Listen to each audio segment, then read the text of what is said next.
Kita lanjut pembahasan kapasitor. Kita lihat di sini kapasitor C1, C2, dan C3 yang identik memiliki kapasitansi sebesar 12 picofarad jika C1 dan C2 disusun secara seri.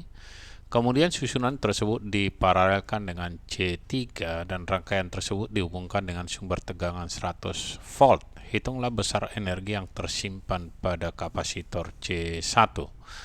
Kalau kita gambarkan rangkaiannya kira-kira seperti ini. Ini ada suatu kapasitor ya, C1 dan C2 dirangkai secara seri.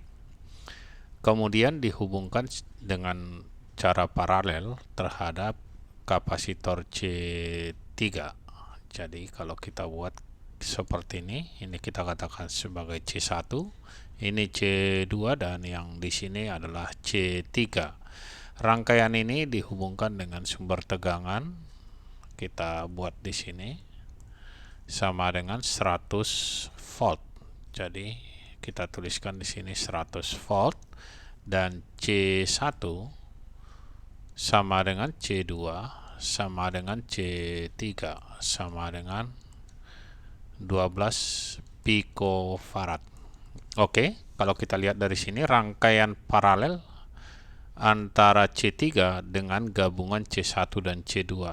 Yang ini paralel gabungan C1 C2 dengan C3 ini. Maka tegangan di ujung-ujungnya ini sama 100 volt. Yang ini sama 100 volt masing-masing. Oke, langkah pertama yang kita lakukan adalah kita gabungkan dulu C1 dengan C2 dengan cara diserikan. Jadi kita tuliskan 1 per C seri sama dengan 1 per C1 ditambah 1 per C2. Hasilnya sama dengan 1 per 12 ditambah dengan 1 per 12.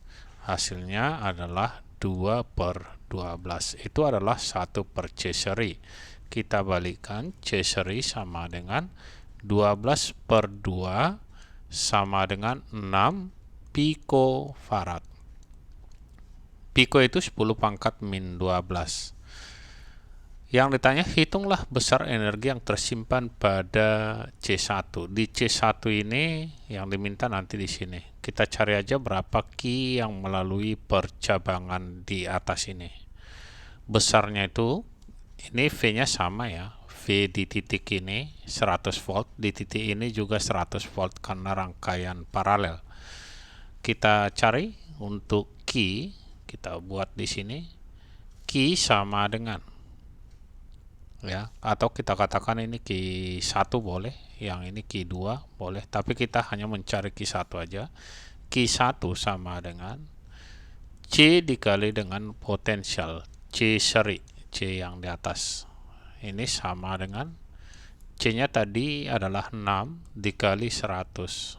Hasilnya adalah 600 picocoulomb atau 600 dikali dengan 10 pangkat min 12 coulomb. Boleh kita buat 6 kali 10 pangkat min 10 coulomb. Q1 ini mengalir sepanjang ini ya. Jadi di C1 dan C2 itu sama dengan Q1 atau 6 kali 10 pangkat min 12 coulomb. Ya, sama muatannya. Yang ditanya itu adalah berapa besar energi yang tersimpan di C1 ini di sini.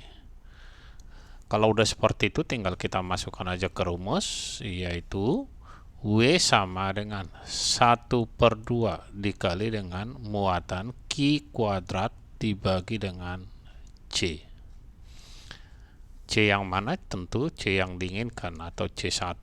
Kita masukkan 1 per 2 dikali Q-nya tadi adalah 6 dikali dengan 10 pangkat min 10.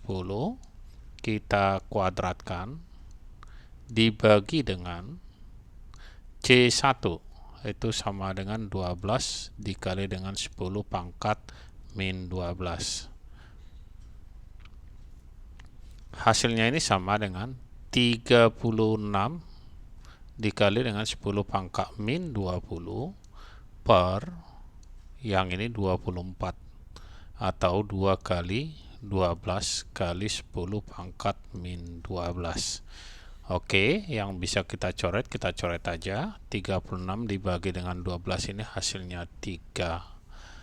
Kalau kita buat 3 dibagi 2 sama dengan 1,5 dikali dengan 10 pangkat naik ke atas min 20, yang ini naik ke atas jadi positif, menjadi min 20 ditambah 12, min 8 Joule.